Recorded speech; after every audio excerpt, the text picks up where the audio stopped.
Lorenzo Pugellu, la banda musicale Vincenzo Bellini, diretta dalla maestra Caterina Casula, ha voluto regalare qualche minuto di storia della nostra città, proiettando immagini storiche, tratte dall'archivio del CIC, Centro Italiano della Cultura del Carbone, che gentilmente le ha concesse per stasera.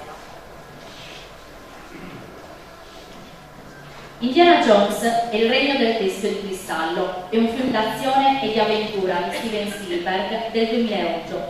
Interprete Harrison Ford nella veste di Indiana Jones, ambientato nel 1957 nel pieno della guerra fredda.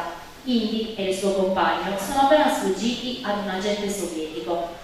Rientrato a casa, il professor Jones scopre che il suo lavoro è stato messo sotto sorveglianza dal governo che sta facendo pressioni sull'università per mandarlo via.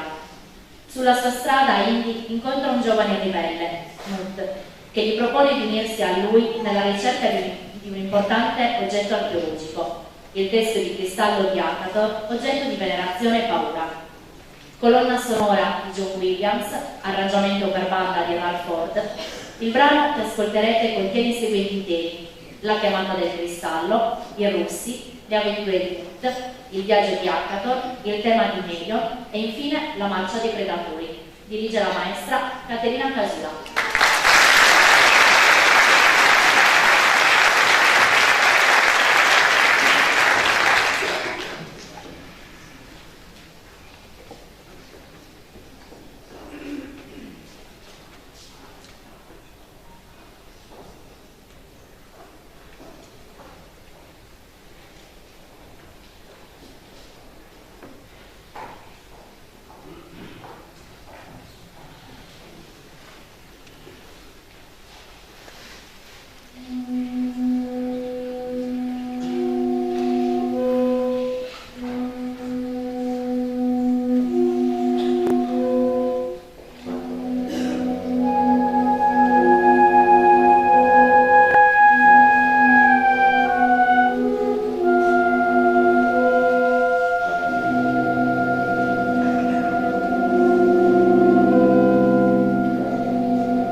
storico-drammatico è Il Gladiatore, ambientato nell'anno 180 d.C. durante la guerra dei Romani contro i barbari in Germania. Il Gladiatore è una delle colonne sonore più vendute nel mondo del cinema grazie a Lisa Gerrard, cantante, musicista e compositrice australiana, e Hans Zimmer, compositore tedesco, autore di numerose colonne sonore degne di una nomination, quali Rain Man, Il Re Leone, L'Ultimo Samurai e Il Gladiatore. Zimmer e Gerrard, insieme nel 2001, sono risultati vincitori del Golden Globe per la migliore colonna sonora che ora andrete ad ascoltare, egregiamente arrangiata per banda da Eric Tex, Il Gladiatore.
è un film del 2006 diretto da Martin Campbell, 21esimo capitolo della serie cinematografica di 007. È il primo con l'attore britannico Daniel Craig, nella veste di James Bond, spia britannica, promosso 00.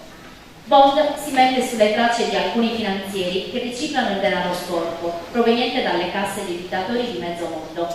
Le ricerche lo portano dapprima ai Caraibi, poi in Montenegro, dove partecipa a una partita a poker milionaria. Obiettivo: sbancare le SHIF, un banchiere che finanzia organizzazioni terroristiche internazionali. Le musiche originali del film sono del compositore inglese David Arnold, sue anche le colonne sonore precedenti di 007, Il domani non muore mai, del 1997, Il mondo non basta, del 1999, e La morte può attendere, del 2002. Il brano che ora ascolterete, accuratamente arrangiato per banda da Frank Burns, contiene i seguenti temi musicali: I'm the Money, African Rundown, Vesper e The Name's Bond, James Bond.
piena di humor.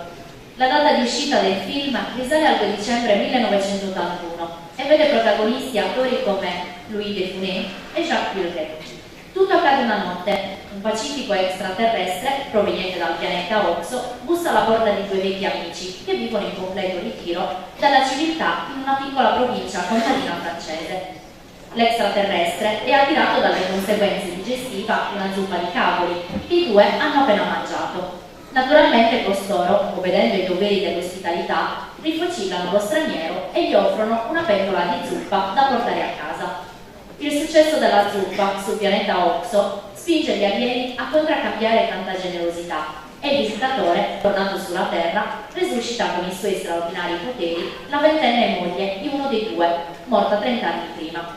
Ma la presenza inattesa della ragazza rischia di compromettere irrimediabilmente la vita serena dei due vecchietti, i quali si trovano infine a considerare se non sia preferibile per loro partire con l'extraterrestre.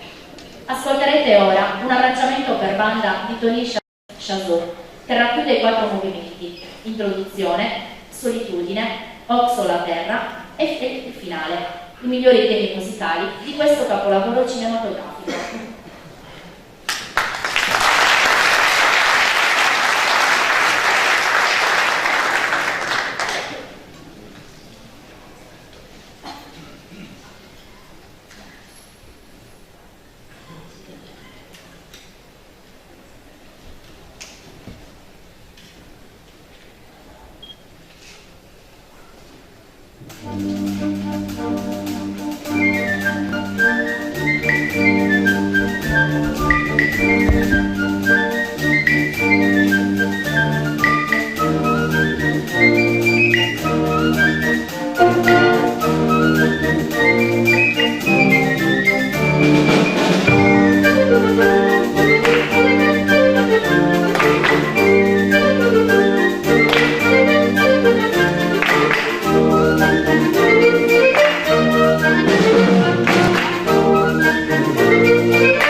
È un film francese del 1971, diretto da Gérard Philippe, liberamente tratto dal romanzo di Victor Hugo, Ruy Blas. Nel film Don Sallustio è un ministro delle finanze del re di Spagna ed è anche un essere furbo, ipocrita e così avaro da riscuotere direttamente le imposte, in modo poi da trattenere una parte per sé. Dopo essere stato rimosso dalla carica per volontà della regina, egli medita di riprendersi una rivincita. In che modo? Incaricando il suo servitore, facendolo passare per suo cugino, di sedurre la regina affinché diventino amanti. Egli spera in tal modo, rivelando al re il tradimento di riconquistare la fiducia e di riacquistare la carica perduta. Ma il piano non riesce e la sua calunnia viene così punita attraverso lavori forzati. Musica di Michel Polnareff, cantautore e produttore discografico francese, e arrangiamento per banda di Glenès Mortimer. Con questo brano si conclude la serata. La banda cittadina vi ringrazia per il gradimento che ancora una volta vi avete dimostrato. Ringraziamo inoltre quanti hanno collaborato per la buona riuscita di questa manifestazione: l'amministrazione comunale, l'assessorato alla cultura, la regione autonoma della Sardegna. Ringraziamo per l'allestimento floreale del palco, gentilmente offerta da Elia Fiore e Giuseppe Oliva, sito in via Gramsci Carbonia. Ricordiamo che la serata prosegue con la proiezione del film documentario Carbonia 10 aprile 1965, una marcia per la vita, film nato da un'idea del giornalista Sandro Mantela, organizzato dal Centro Servizi Culturali per la Società Umanitaria, Fabbrica del Cinema, con la collaborazione del Comune di Carbonia. Buon proseguimento di serata e tanti auguri alla nostra amata città.